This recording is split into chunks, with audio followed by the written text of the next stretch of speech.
Okay. Hi, Luke. Hi, Josh. Good to see you. Yeah, good to see you. I really appreciate you taking the time. I was surprised getting your message, your email, this invitation. It came out of the blue. Actually, well, it didn't quite come out of the blue because I had planned. This year was actually planned that I would hold a number of events in Berlin with the title "Mission Meaning." Yeah. And then I think just before you sent your message, actually, I had my funds withdrawn. So I thought, well, that's interesting. This is not working out, but Josh is sending me an email and asking me to be part of the podcast. So Yeah. somehow this happened now. Yeah. Great. Interesting. Yeah. So mission meaning, what did you mean by mission meaning? It revolves around a question. Well, it's a long story. Okay. It's a long story culminating this event. I don't know. The idea was to talk about creating meaning within organizations.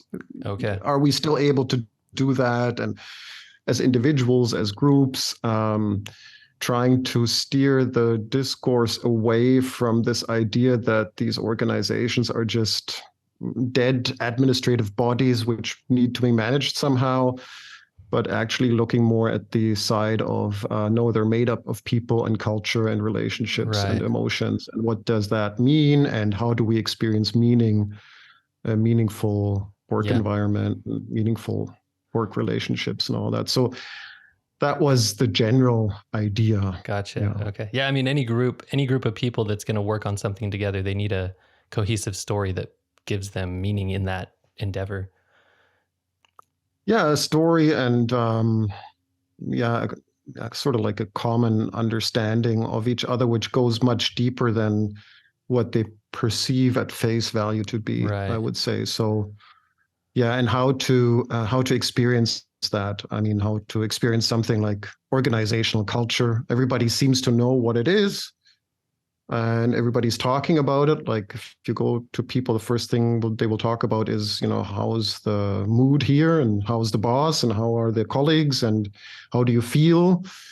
And so it's very central, but not a lot of people are actively working on this or trying to understand it or trying to do anything with it. So there's not a lot of that. It's sort of known that it exists. I guess it's like culture in general. Like we know culture exists, but it's a little bit of a mystery. But I would say in organizations, it's even worse, the lack of,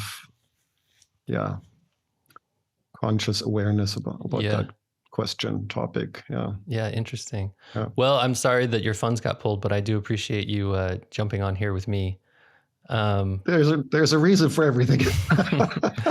Well, the reason that I reached out to you, as I was explaining a little bit before, is I saw online that you're interested in similar things and you're talking about similar things. That the way that I think about it is you have this idea of liminosophy, if I'm pronouncing that correctly. And I started exploring the idea of the word liminal, or, liminosophy, that root word liminal.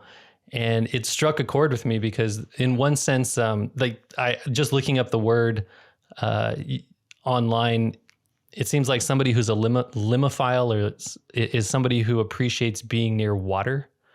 And there's this, if you think about water, there's this border between the water and the land. And I always think about water as chaos. Everything's undifferentiated because you just see a mass of water, a lake, an ocean. And everything on the land is more like order because everything's differentiated. You can see the rocks, the trees, the animals, whatever, people. But then the other thing about liminal is it's on this border. And the other way I think about it was asleep or awake, that place in between, like Peter Pan or something, that place where you're neither awake nor asleep. And just kind of touching on that, my podcast, what I try to say I'm doing here is I'm exploring this blurry line between our physical world and our abstract realities. And so what you were doing, it really seemed to line up with what I was doing.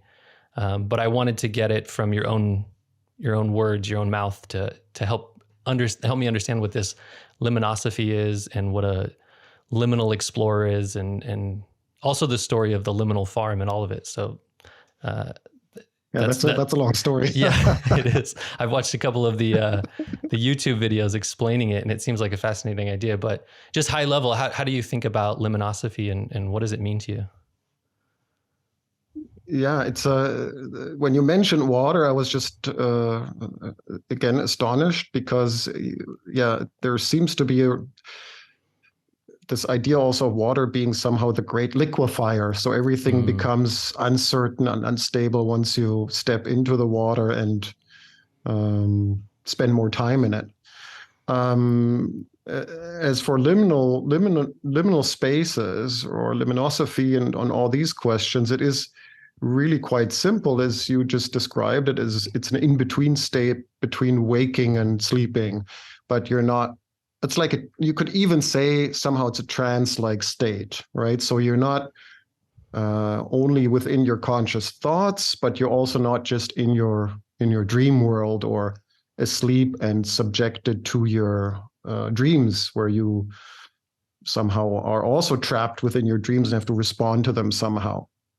So it's an in-between state. Yeah. And it's entered into consciously, like anybody can do that. And groups can do this.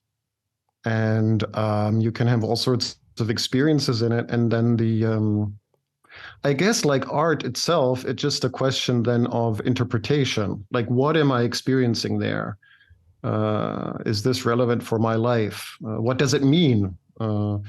So I can say from my experience, yes, it's a very meaningful experience for the individuals who enter it, and also if they enter it collectively or on an individual basis. And it seems also something very enjoyable. And I don't know why that is. Like every time people do it or do it with me, they find it very enjoyable. It's there can be an element of anxiety that's probably also normal. It's the same kind of anxiety you would experience if you sit down in the morning and start writing on a piece of paper, like that kind of anxiety where you don't know what's going to happen. Am I going to have any ideas? Like, is anything going to flow out today, or maybe nothing? So that kind of anxiety is also there. It's we called it excitement. So excitement and anxiety mixed into one. And but obviously it's enjoyable enough for people to come back to it and revisit that space. Yeah. That's interesting, the anxiety and the enjoyment or the excitement of it. Because if I think about laying down and falling asleep, you transition from this state of what feels like complete awareness or consciousness, even though we're probably obviously not completely conscious, but it feels like you're in control. And you gradually move into this state of you're just along for the ride. You move into this unconscious state. And for me, it's like hearing my thoughts transition from me to just voices that are coming at me. And it's in that state that I often hear, it seems like I hear voices talking to me, and they'll say things. But for you, when you're doing this as an individual or as a group of people, how is it that you practice it? How do you get to that state? Well, it's very simple. Usually you would just start by asking some sort of question, and it's usually a metaphorical question. And there seems to be something in the human mind, or which we actually know, which is deeply metaphorical. So you might know that there's a theory out there which proposes that we first perceive everything metaphorical, and then only we start to conceptualize it and put it into some sort of thought string of words or something like that. So the idea was to start with metaphorical questions. For example, the easiest question is, if we were something else, what would we be, right? So if you and me would be something, I don't know, the two of us, you can choose anything which you like. If the two of us would be on a trip, for example, what sort of trip would it be? Right. And then, as you would notice, looking inward, images start to emerge. And I don't know, I would say I see a desert landscape, something like that. And you would continue and you would join with me describing this joint experience. Now, what is interesting about a metaphorical question is that the parenthesis of the metaphor still sort of persists during the experience. So we somehow still remember these are not just any images or random images. These are images describing the two of us and our relationship to each other. So we don't know anything about each other, like we've just met. But if we would enter that space, we would learn a lot about each other. Like, who are you? Who am I? What kind of relationship do we have with each other? What kind of experiences would we like to have together? And it's instantaneous. And so that's how easy it is to bring people into this liminal space. And it's in a way, it sounds like a dream, like a dream that you're sharing, but you've directed yourself. And so in a way, it's almost like you have this conscious direction, and then you're just waiting for the unconscious to provide the imagery. Yeah, you give it some direction. You don't need to. The interesting thing is also it works without giving it any direction if you as an individual or the group is ready for that. And there were incidents where you had like a dissolution of a joint experience, especially when it comes to spiritual questions. Like then it just starts to dissolve, like the patterns, the gravity, what usually would happen is that we would find ourselves in a world which is seemingly real, just as real as our real world. Like it has gravity, it has an up, it has a down. There's a certain logic to it. Like if I would talk to you in that world, you would hear me, you would probably respond and all that. So there's still some semblance of logic in it, although all sorts of stuff can happen. So we're sort of like repeating a little bit our real world in that liminal world, but there's also experiences where that starts to dissolve, where logic dissolves and images appear which are not related to each other. So that can also happen. It depends on who you're with and what you want to experience. Right. It's interesting to try to wrap. It's because right now it's just kind of a thought experiment about a thought experiment, and so I'm trying to wrap my head around it. But how is it being communicated between the individuals or the group? Everybody has their eyes closed, imagining something, seeing it together, and then people are saying things out loud? Or like you're saying, is there some kind of unspoken communication that takes place in that state? You can have your eyes open. That's up to whoever is there. I mean, you can look each other. Yeah, but it's mostly spoken, and it's mostly happens within I would say within the minds of the people participating. But the interesting thing about that is that they would all say, yes, we're all in the same world. Like you could say, okay, it's a communal dream experience, if you want to call it that. But none of them would say, well, I was just doing this for myself. I was just sitting there and responding to, whatever you guys said. Walking away from that, the group would always say this was a, joint experience. We were all in the same world. And just this by talking to each other. Yes. Just by expressing what you feel, what you see. Probably I would see you in that world. I would notice certain details about you. I would hear you talk, and so on and so forth. So, yeah.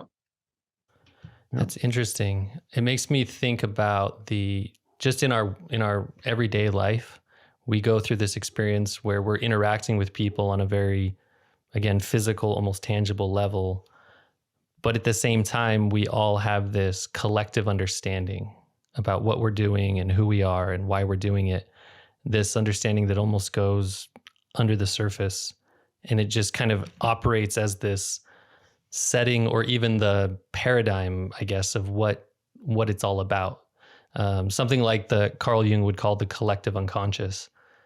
And in a group, to be able to tap into that, it sounds like that's what's happening, is there's this this tapping into this collective understanding where even in our real lives, we may have an experience where, you and I are sitting here talking to each other.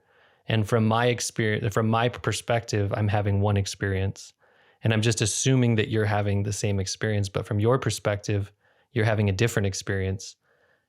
We're in the same place. We're seeing the same things. We're hearing the same things, but we may be interpreting it differently. So when people come out of that that experience, I'm curious how they, how much does their story align? Do people remember different things? Do people take different things from it? I'm assuming they must, but there's got to be a lot of crossover as well.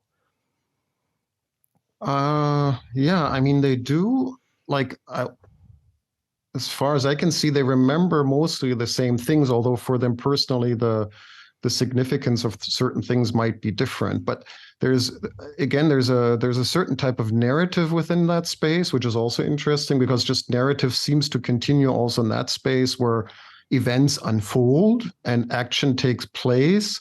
And also there's turn of events and there's surprises and all these sort of things and revelations. And that's what people usually remember most. Oh, wasn't that funny, or wasn't that interesting? People go like, yeah, that was strange. Like, why did that happen suddenly? Or why did this pig talk suddenly, or something like that? So there's that going on, and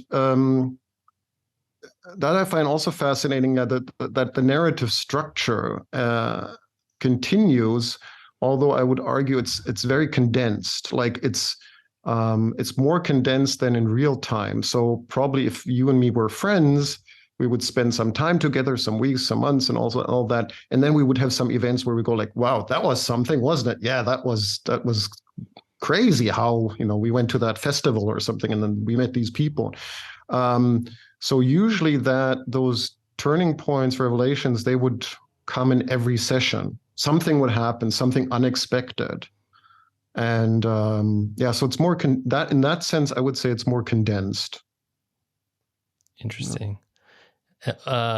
Condensed in the way that maybe perhaps a dream seems condensed, where there feels like a story, but you really only remember certain aspects of the story.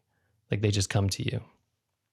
Right. There's a certain significance to the dream, right? Every dream has a certain significance where you go like, what was that? So let me ponder on that. There was something important going on. And yeah, in that sense, there's always something, a nexus going on, something emerges. I have to speculate that is because you're so close to what you called, or Jung called also, this collective subconscious, or the subconscious. It seems to like be more willing to offer something. Be it insight, be it surprise, be it another perspective. Usually on yourself, or most of the time about yourself, but also about your relations to this group, or your feelings, or how you perceive the group or others. Could be anything like that. Interesting. So there's also, I would say there probably is also a therapeutic value to this whole process. Because of this. Yeah, I would imagine. It sounds very much like Jung's idea of active imagination. And kind of putting yourself in these situations to like kind of just be the observer for a while and see what comes out of it. Yeah, right. I think it's very much like people probably would call that active imagination. And the only small difference would be that there is this parenthesis. There is this, Jung would very often say, just you can follow a topic or think about something and then just follow, let your active imagination start to play out. And here it's more like a parenthesis saying, metaphorically speaking, where are we, or what's going on? So just giving that a slight direction through that. And working also a little bit more with this idea of metaphor. Because I became fascinated with the idea of metaphor, coming from a background of writing myself and reading a lot, is when I read that we use metaphors very often to describe something which is unknown to us. And we have to use a metaphor, because we don't know it, but we have to give it some sort of description to start to handle it. And I became fascinated with that. And so the metaphorical working of the mind, just apart from the symbolic working of the mind, also back to Jung, I became very interested in what does that practically mean when it comes to questions like the future. Like, is it possible to enter these questions just on a metaphorical basis? And is that helpful in any way? It seems like it must be. I would say, well, I've worked with this actually with a client who is a director of an art center, and he found it very helpful for his work. So there is some benefit to doing that when you work with people. Yes, it gives them insight into how to shape the future, or what their inner heart really wants to create with their work. You know? Yeah, and like what you were saying is, if they can't picture it consciously, or if they can't grasp it consciously, to portray it to themselves as a metaphor of some kind, then it at least gives it puts an image there that they can then work with, and then whatever that thing is could actually be worked out before you're even, you're waiting for it to bubble up to even realize what it is, but you've already been working on it in a way. Yeah, and it gives you also more self-confidence and relaxes you more when working with others. And since you also have this business background, I mean, you know how difficult working with others can become, because everybody has their own perspective on the situation, has their own, opinion, and might not agree with your opinion, and you can get easily confused by all that noise. Let's put it that way. All that information noise, apart from the information noise which you have anyway in your work. So to have a clear understanding of what future you want to create, and to visualize that metaphorically, I think gives you just more self-confidence, and you can also get rid of some of the noise. You can separate noise from signal, so to speak. You can understand, because that was part of our work also, that he said, oh, this guy's bothering me, or there's something going on over there. But through our work, I could always tell him right away, that's not relevant. Right. Completely irrelevant. Yeah. You want to do this. We already saw that happening in that world. This is what you desire. These things are just detracting you from your pathway into the future. And we saw those detractors also in that space. So we already encountered them there. And that's why I could just tell them that. I would never tell a client, like, in their face when they tell me something like that, that's irrelevant. But having been in that space together with them and seeing those detractions there, I could easily say that's a sideshow. Forget that. Yeah. Well, that seems like a really good example right there of the power of metaphor, to separate yourself from the actual experience, think about it over here, learn something, and then you can apply it back in a way that it just seems like when you approach people, even you approach yourself directly about something, it can be very difficult to overcome objections, to overcome, any kind of hesitancy or fear. But once you've worked it out over here, you can bring it back over here. And to me, that's the way you talk about there being a lot of noise and wanting to get to just what is the signal inside the noise? What is the thing you should be paying attention to? To me, that sounds like meditation, or if you have any experience with, psychedelics or any kind of mind-altering drugs, it seems like what they do is, a lot of times it seems like they're giving you things, or giving you, but if you really sit and think about it, I think what they're doing is quieting everything. It kind of separates you, and then you can just see what's coming through, what needs to come through, and everything else becomes things that you can easily brush off. Yeah, and in a perfect world, like those two parts of the mind would be in some sort of balance, right? So your ability to rationalize things and to communicate them somehow, and this subconscious part, they would be balanced in this way that you probably you could live in that space all the time. But a lot of people can't do that, or have moved away from the subconscious part and have to be brought back to that and said, okay, that's where all the information is. That's where you are. That's where you can see yourself also.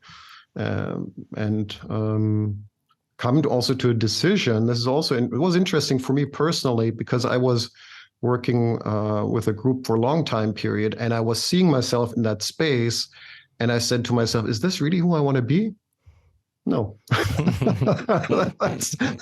that's not, like, yeah. You can even make that conscious decision to say, I'm not, like, that's not a bad person. I'm not a bad person. That's fine. But just the kind of, you discover your own thought patterns. Yeah.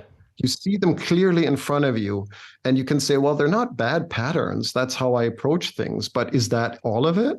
Right. Like, is this going to be the train I ride on for the rest of my life? Or would I like to have a different kind of experience? And I said, well, I had this experience now riding that train for about 20, 30 years, enough of that. Yeah. So time to switch tracks. There's having to switch tracks. Yeah, there's something else has to, I'd like to experience something else. So even that can become a question. And it's, I guess in any therapeutic setting, that is the question, right? Is that who I want to continue being? Right. That's the core of the question. And here it's here. That's also the pops up, perhaps in a little bit of a lighter weight. It's not so much about, there's a healing process, but the focus is not so much about healing somebody. Like, I'm going to heal you now with that. That actually was never the question. Yeah. It almost seems like, this is the way I experience it, and the way that you're describing it really resonates. Is it's not always about, do you want to be this person, but it's almost seems like, do you want to be attuned to this frequency or tuned to this vibration?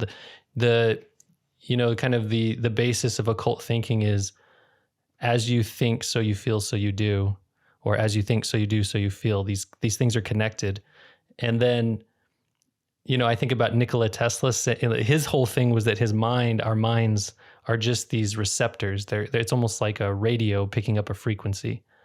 And it's as if you want, there are moments in your life where you're really focused, you put in the effort, you're being disciplined. You can get to this place where you're on the right frequency and you feel positive. You're able to push off the negative noise. You feel good in your body. You feel productive. But it's so easy to slip off of that frequency, like the dial gets turned a little bit. And the goal almost seems to be not to be this person, but to be in tune with the frequency that's, the highest frequency, the thing that's going to, in the end, in the next 20, 30 years, when you look back, you say, okay, I'm glad I was on that frequency. Yeah. And how to, like, I guess the challenge being then if you don't feel attuned to that frequency anymore, then that could be something which helps you be attuned again. Yeah. Right. Which I would prefer as a descriptor rather than saying, okay, this is like a healing process or something like that. Maybe so I think you described it better in that way, to say, I would like to get in touch with that more. Yeah. And that was in essence, that was the whole starting point, to say, okay, how do I connect the inside with the outside? That was the starting question. Because we all have experienced that, like this, or probably this, resonating with reality around us. So suddenly feeling connected to that reality in some way around us, which we very often feel disconnected from. And I was very interested to say, okay, what is going on? Like how to get back into that more. And Yeah, and what is it that gets you away from it? What is that outside noise that you listen to the outside noise too much, or there's some kind of influence that pushes you in a way. You give into your passions, you let them kind of drive you in a way that, how do you get there? And then what is the path to getting back? And it's not easy, and it's like it's a thing that you have to learn over a lifetime of just trying to pull yourself back to that correct frequency. And the other thing about it is, I think of Plato's cave where at first people are just looking at reflections on the wall, and then they go outside and the sun is so bright that they almost want to go back into the darkness. And so sometimes I think about it as, it's just, you can start here, but you need to get over here, but you're just going little by little, one click at a time until you can handle it.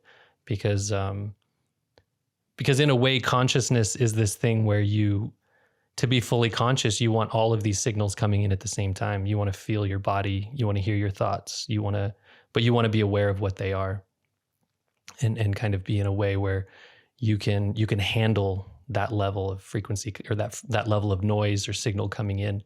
And for me, especially starting off, I was not ready. Which makes me. Oh, go ahead. Yeah, sorry, go ahead. No. Well, I was gonna ask a question that just tangential, but what was it for you Like, what got you on this path? Where did you come from that got you to this point where you were thinking about these kind of things? Well, it's again, long story. I I always wanted to be a writer. Like when I was 5 years old, I always wanted to write books, right? So I read a lot and read a lot, like all my life. And then I also did some writing, but I was not quite satisfied with my own writing. As a teenager, I was going like, oh, this is not very original, whatever. So I said, I'm not going to do that. Then I went to acting. I did some acting. I wanted to go into acting school. That didn't work out. So I went into film school and I started film directing. And that didn't work out either. So then I said, okay, the arts, forget arts. It's not going anywhere. I tried everything. And I did my MBA and went into management of all things. But then it's sort of like caught up with me again. And that's very strange. Like when you start to notice that, so this impression that, so what fascinated me about writing and acting and filmmaking was always just that one point to say there's something going on here which is bigger than myself.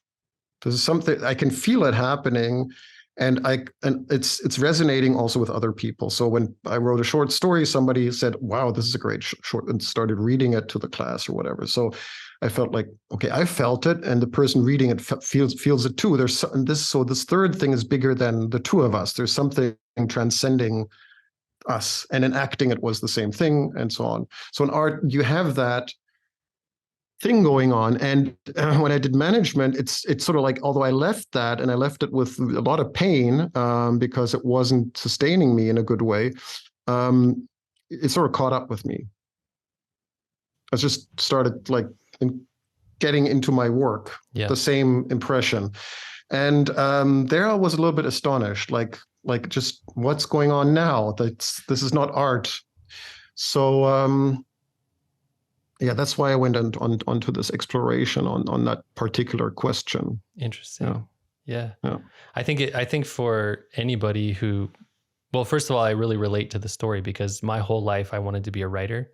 When I was a kid, the way that I was educated as a kid was I was homeschooled, but I was in the countryside and I was in this family that we never talked. We didn't have like real communication.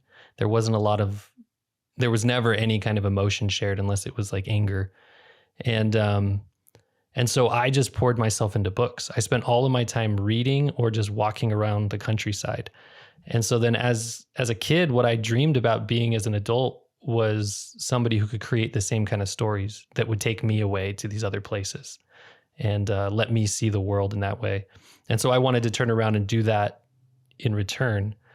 But what I think I discovered over the course of, however long I've been alive is that I always wanted that, but given the environment I grew up in, I felt as if I had nothing to share.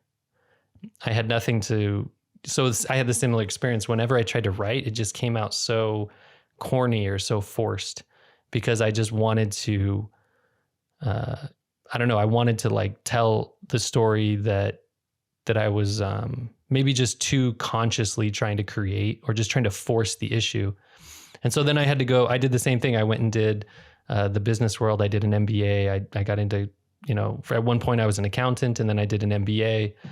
And there was just nothing there that gave me any kind of spiritual food and any kind of uplifting feelings or anything. It was just a grind. And by the time I got through it, I just got to this point where I had to go back to this thing that I wanted when I was a kid.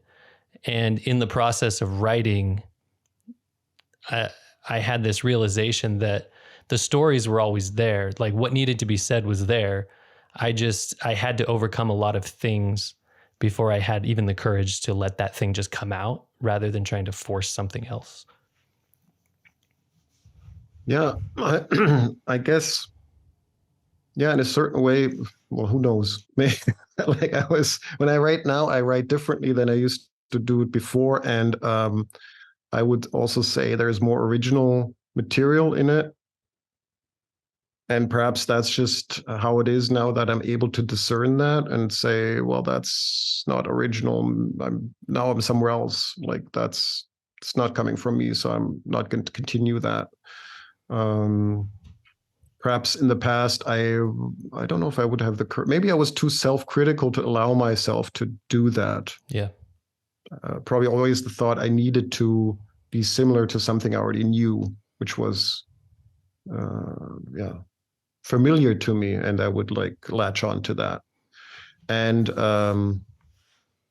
but that's not something uncommon in artists, by the way. It's not an uncommon problem. Like, so probably my problem probably was that I was way too hard on myself as a kid, right, saying that's just too familiar. It's not original, because I worked a lot with actors and also have trained actors, and I would say their fundamental problem is that they work off familiar material. And they need to get out of that. Right. So that's actually the process of training actors. That's the only thing what any actor's training is, just about that, getting out of that material which you believe is the character. Right. No, what you believe, has nothing to do with the character. But to let go of that is extremely difficult. Yeah. I think, go ahead. Yeah, I think it's extremely difficult to let go of any belief system, because that gives you some sort of security. Absolutely. Yeah. If I think about it in the terms of the ego versus the unconscious, the creative act requires, both sides, the masculine and the feminine. And the unconscious seems to be much more the feminine side, and the ego, which it just wants control. That's a masculine energy. And so when I think about it now, what I realize is that you don't need a weak ego to rely on the unconscious. You don't need a weak ego to put aside these ideas of what should be. What you actually need is a very strong ego, because the ego has to be strong enough to put aside outside demands, to put aside ideas that it's been fostering. And so when I look back, that fear that I may have had, or the lack of courage, now I would almost even just categorize it as a weak ego, because, you write your first draft and you look at it and you say, oh, this is terrible. But a strong ego goes, no, this is the first draft. And you never publish the first draft if you want it to be good. And so, and so going along with that as well is the time commitment that it takes to write something good, to produce something good, is vastly longer than it takes to consume something good. And so to sit there with something until it becomes good, it requires a very strong ego to hold you in that place. And so maybe a big part of it for me was just going through life and experiencing enough failures in the outside world to push your ego back, and then it has to suffer some wounds in order for it to grow beyond them. And then it gets to a point where you're confident enough in what's inside of you that the ego can say, okay, I trust it. And that's a strong ego, is something that can trust the other half of itself. Maybe it's putting into the language of, analytical psychology or something, but a lot of times I think people think that they have a strong ego because in a way they can't produce something because their ego is too strong. But I think it's actually the opposite. I think a weak ego won't let you produce, because the production requires, letting that thing come from the unconscious, and the ego is just saying, okay, we're gonna rely on that. Yeah, sounds like a good explanation to me. Well said. Okay. Yeah. So you've kind of gone through this experience in your own life then, as far as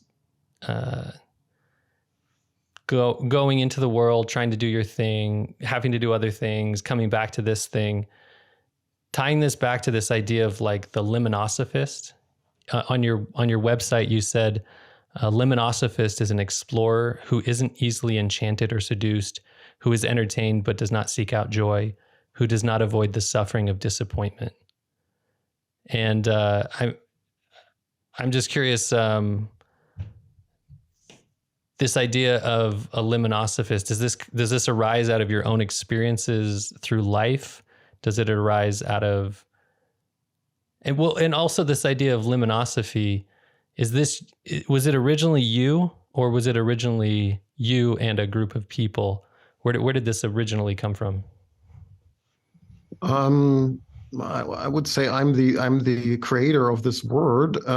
It is so, and the experience or the knowledge of this space was created in I say 1.5 years of meeting on a regular basis with a group of artists online, actually during COVID. So that was a good opportunity to do that. Oh, interesting. And you weren't even in person.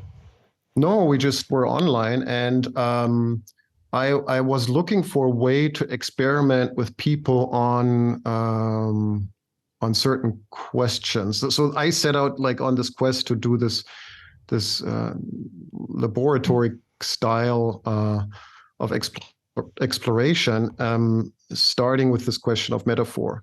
And so we embarked on that, and we did lots of things like also dream interpretation and something we call symbolic thinking. And so we did a lot of these experiments, and what you would then see is that, again, there are certain patterns and there are certain outcomes of what is going on, and certain techniques which you can deploy if you want to or not want to. That's totally fine. And that there's no question which cannot be answered. I mean, for example, also spiritual questions, right? So I was not up for that after the first year that much to look into this, but actually you can look at spiritual questions like in that space, which I found fascinating and brought me back into the spiritual space also, because that the liminal space showed me that this does exist, right? That this is relevant. Yeah, so having said that, I think your description, which you read, could be also that of an artist, of any person who works with art would say, yeah, that's how I also feel when I do my thing. So, and I guess the only difference then being is that I think if you decide to take people into that space, you have to have you have to be a little bit fearless, because you do give up a lot of control. Like there's no knowing what's going to happen. So all sorts of emotions might start to emerge, and it's similar like training actors. All sorts of emotions start to emerge, all sorts of neurotic qualities, and so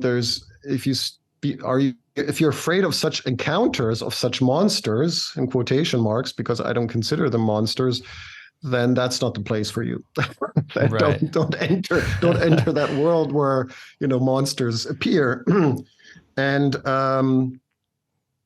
that's maybe the part about how to deal with your own fear, or maybe you see it coming, but you start to face it in that space. Yeah. So. That's essentially how all of that got developed. And I think that they were artists, gave them the ability to go there quite willingly and to find meaning there. So that was, and I knew that because I always wanted to work with artists on these questions.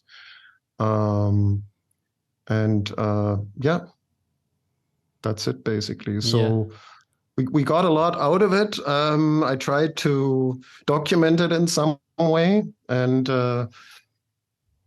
we'll see what happens with it in the future. I don't know. Yeah, it's interesting. I think the crossover between art, psychology, and then religion is very fascinating to me, because I think in a way, religion is kind of like, you could almost just call it like the culture, the going culture. It's what we do. And it's it's what we believe about reality, and it's the little rituals that we follow every day.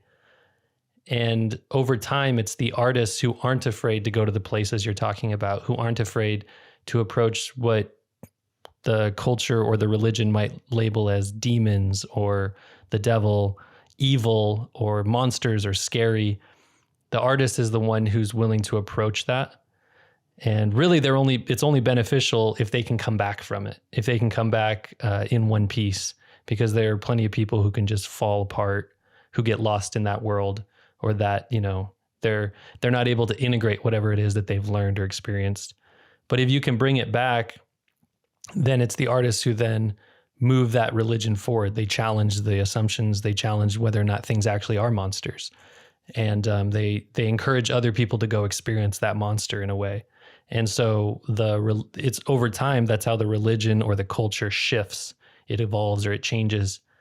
And all of this is basically psychology. It's all the working of individual psyches, the microcosm with the overall culture or group, the mesocosm. And I think that's why it's fascinating for me to sit down. Like half of the people I talk to are artists, and the other half are either psychologists or writers who read a lot of Carl Jung and who get into this kind of story building or myth building, because it's this back and forth between those who are willing to go into that and then what they bring back. I guess that's, in a sense, that's, the hero myth or the hero's journey. But I'm curious. There's a lot. Yeah, sorry. Oh, no, go ahead if you had something to say. Yeah, I just wanted to say that I think there's a lot of bridge building going on, and I think Carl Jung was.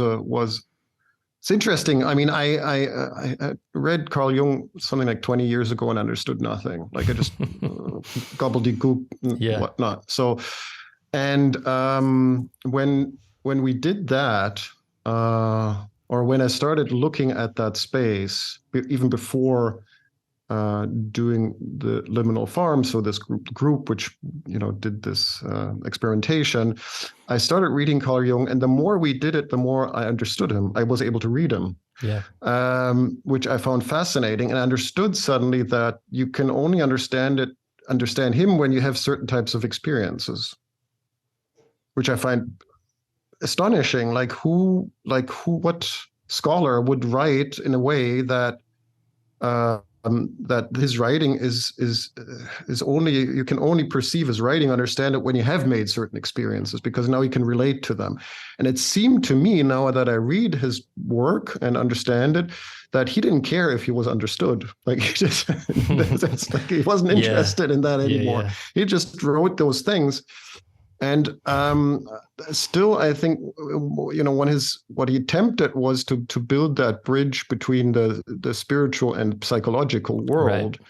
But to be able to build that bridge, he understood that he couldn't do it in this rational scientific way. There was no way that was going to fly or going to work or achieve anything. So that's a real accomplishment. Which I don't know if anybody has repeated that.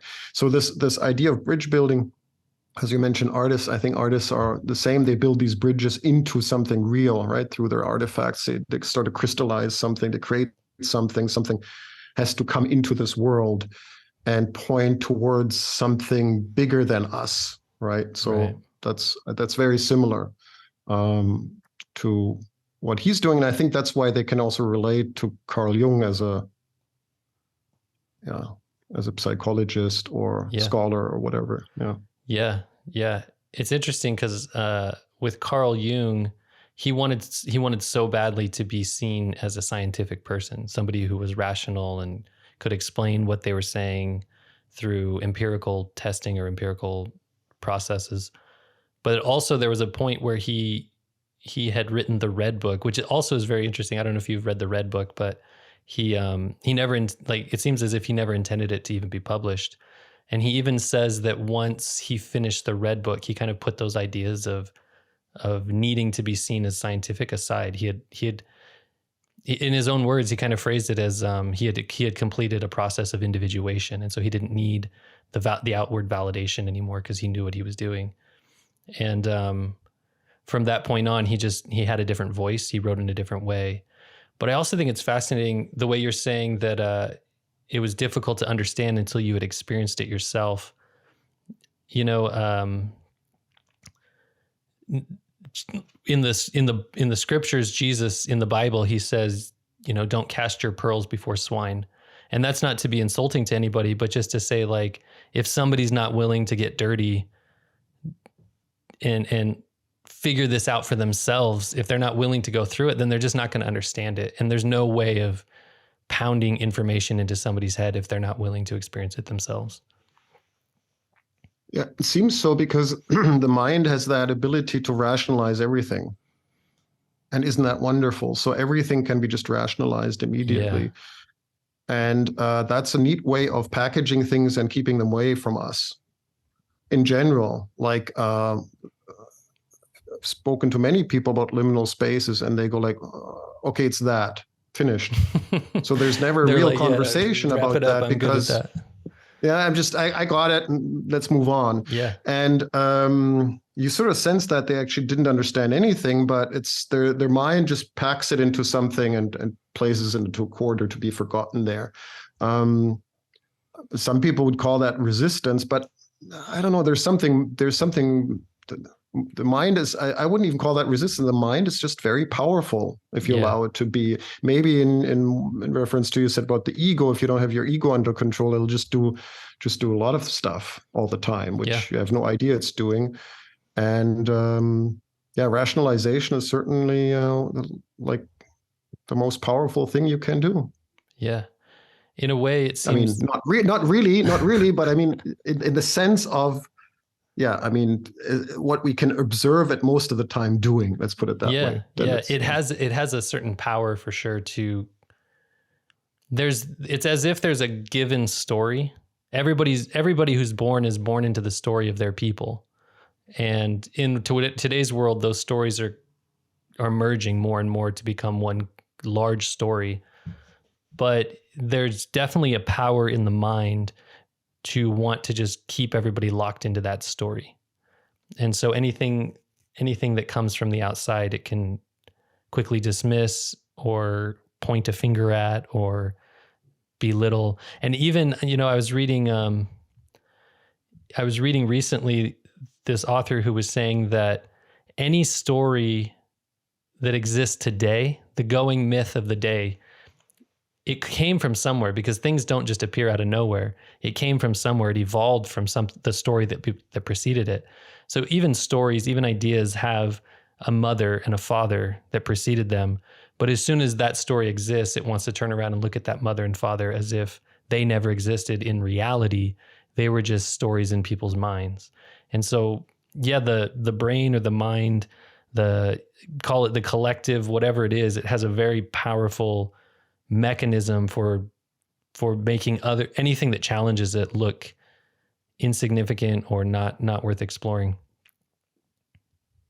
And also back to Jung, I think that there are parts of his work which are obviously meant to be scientific or applicable, like all the concepts he writes about, like all these writings. I think there's a scientific attitude to it. Like if you talk about the shadow or introvert, extrovert, all these, and I'm using that word concept deliberately, because if you just start talking about these things, immediately you say, oh, that's a concept. I know what it is. It's actually, concept is always a package, right? So you already have the package ready.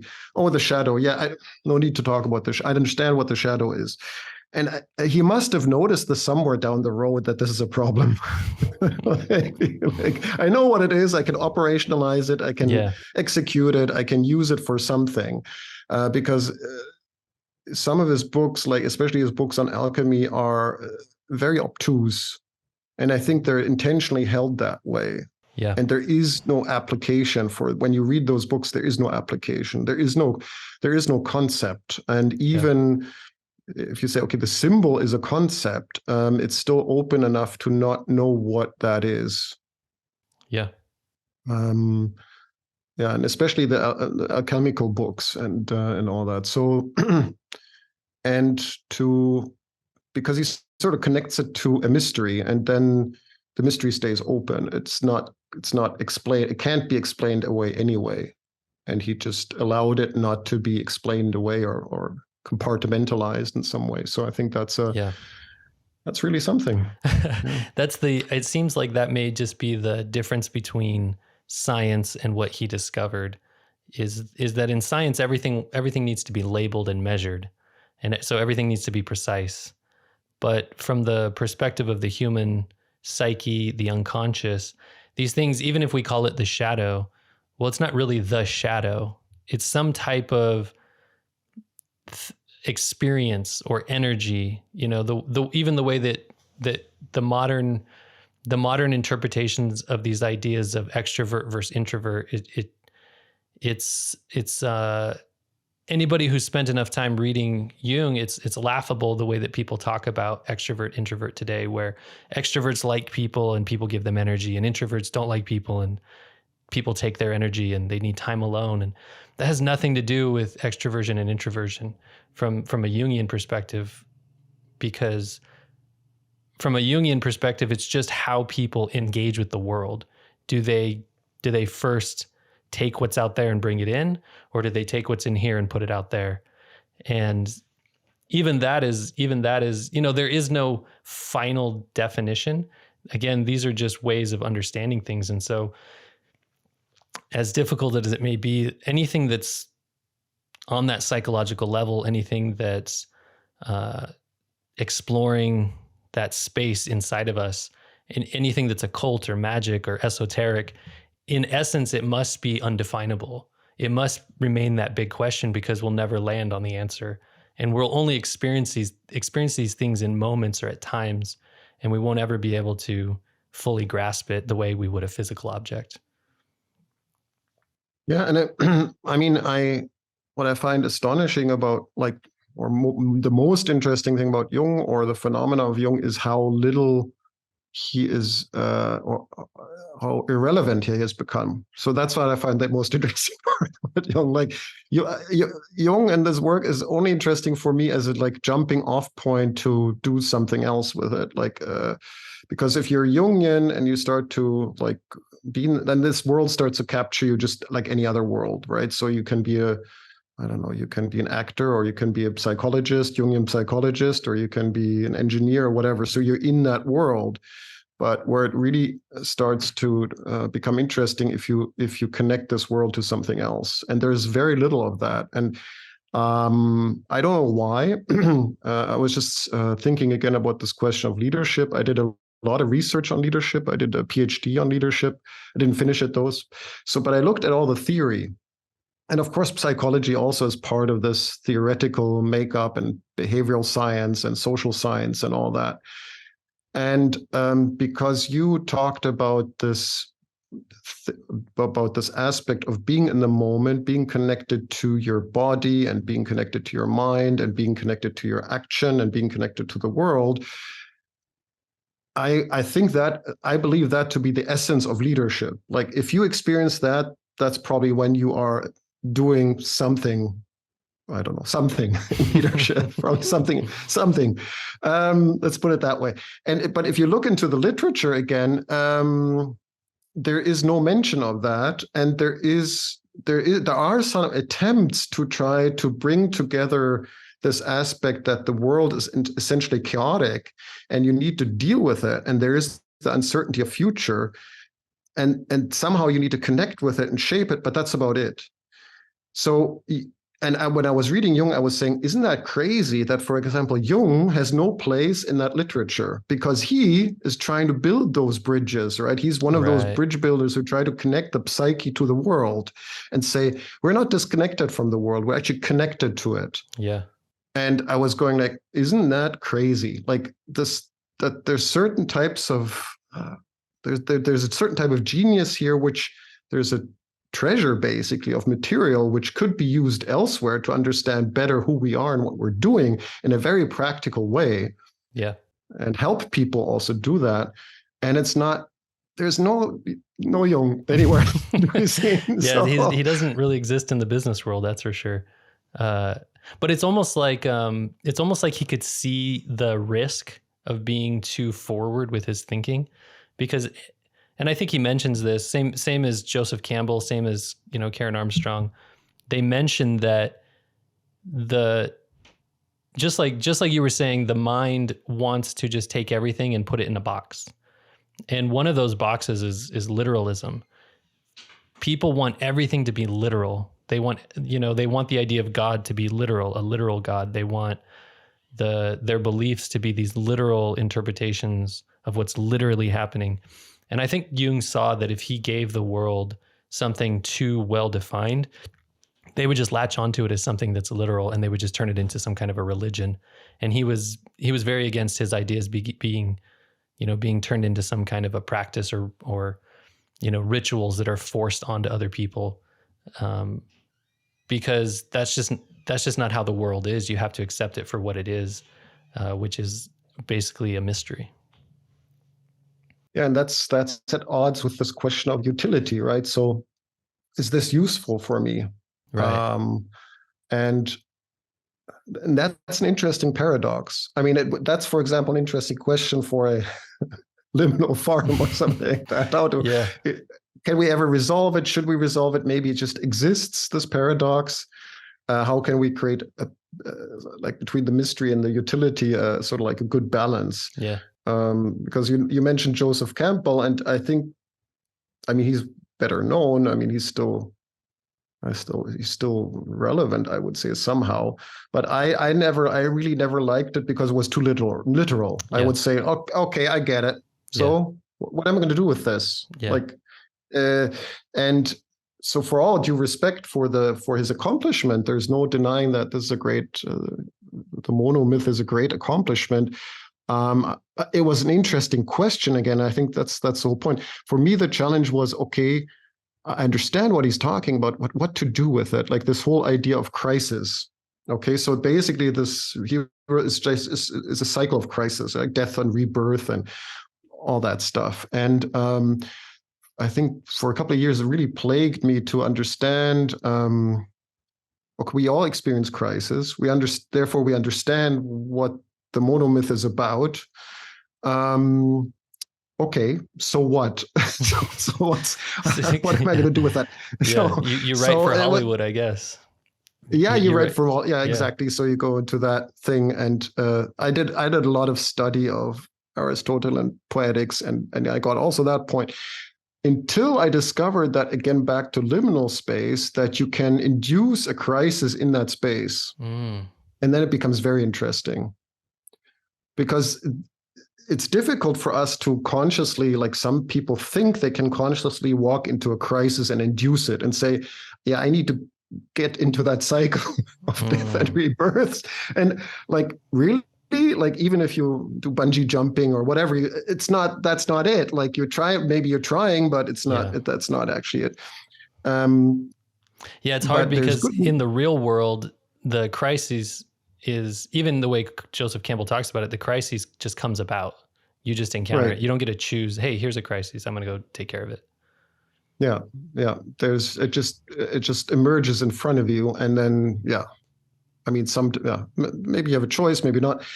But and as I was saying, like the narrative structure in the liminal world is condensed, and therefore you can also induce the crisis in the liminal world easily by just saying, I'm going to do this now. And the interesting thing is, what happens is, again, very similar to an artistic experience, is that it's more profound the more you give into it. Right. Like you really give into that experience of not knowing what to do, being helpless, being, totally without any answer to the problems are overwhelming. They're just like, they're crashing in like this gigantic wave, and you just let go in that moment. Yeah. And then you can have that type of crisis experience, because once you go through that, it is that you have some sort of rebirth, and it's quite magical. Like you discover that it happened to me. I don't need to be that person in that situation. I can be a different person. And it's still good. Like something good comes out of this. And I was so surprised. Like I was just like so surprised that, anyway, so the good news is one can experience that journey quite physically, emotionally, within a very short time frame. Maybe not as profound, or maybe not as with all the consequences, but there's something there. Yeah, that's the good news. You at least go through that emotional cycle, and I imagine that's got to be healing or empowering or growth inducing in some way. Yeah, you understand that there's, as with any crisis, that there's more within you what you perceived before, right? as being you. Yeah. There's more than you. Something like this. Yeah. Well, I don't want to cut you off right there, but we're at about an hour, and so I don't want to take up too much of your time. But kind of going along with what you said just now about there's something more there, and you come to that realization. This other thing that you had written on one of your posts, or maybe you said it in one of the videos and I wrote it down, it says, to dwell and become comfortable within the realm of luminosity means to become complacent with what is. And it just rings very true from a religious perspective. It seems like all the great religions are just, when not taken literally, they're trying to push you to this place where you just see things as they are. That's the great message of Buddhism, or like the achievement of Buddhism, is to just accept things for how they are. And it seems like you've found some kind of new method, even if in like short chunks, for getting to something like that, where perhaps like you can just stop fighting reality so much and just kind of accept it and enjoy it and find the positive in it. I hope so. Yeah.